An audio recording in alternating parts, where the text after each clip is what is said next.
Here's more of what Netanyahu said about Israel's war against Hamas. Roll tape. Imagine a regime, a terror regime, dispatching thousands of terrorists to invade the United States. You think America would leave that regime standing? You don't think that. No way, not a chance. The United States would wipe out that terror regime and ensure that such savagery would never threaten America again. This is precisely what Israel is doing in Gaza. President Trump, a short while ago, told reporters a deal on Gaza is imminent. Watch. It's looking like we have a deal on Gaza, and we'll let you know. I think it's a deal that will get the hostages back. It's going to be a deal that will end the war. It's going to be a deal it's going to be peace. I think we have a deal. Retired four-star General Jack Keane joins us this morning. General, you just returned from a 9-day visit to Israel. Do you know anything about this deal that the president says is imminent? Well, I know about the general contours of the deal and what was on the table. And things like this have been on the table before, Stuart, as we've all seen. I just hope the president is absolutely right this time. Not that he's been wrong in the past, but Hamas at the last minute have killed these deals time and time again. So I hope whatever positive thing they're saying this time about entering into the deal and living up to the condition of the deal, likely to give up control in Gaza, that it actually comes to pass. Certainly we're all interested in this. And it remains to be seen what's going to happen here. And hopefully it does happen just as the president said it's happening pretty soon. Everybody wants that to happen.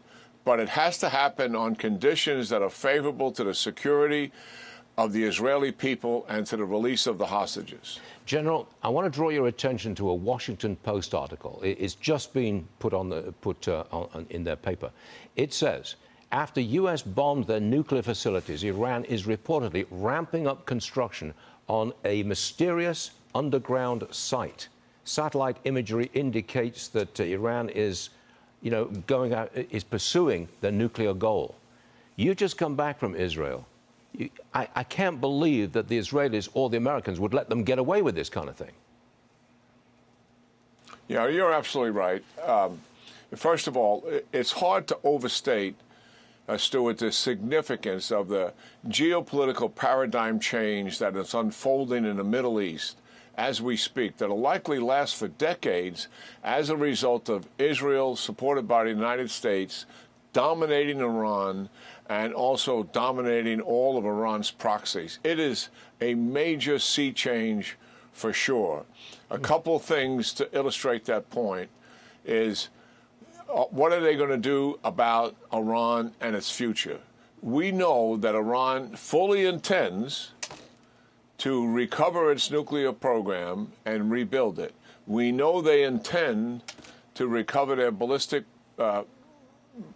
missile program, which was about cut in half, and rebuild it. However, there has yet, as of when I returned on Saturday, evidence of a decision to execute that. I will tell you this, that the Israelis will reattack at any time they see Iran doing something substantive to recover either one of those programs. You can put it in a bank. It is going to happen. And the President of the United States will likely support that unequivocally. We don't have to be involved in it.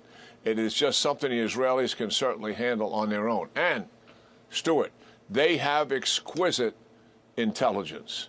And let me just underscore something else. The opportunities as a result of this domination that I spoke of, and hopefully ending this war in Gaza, are really significant.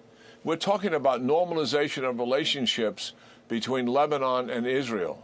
A couple of years ago, that would have been out of the question. We are talking about a security agreement with Syria.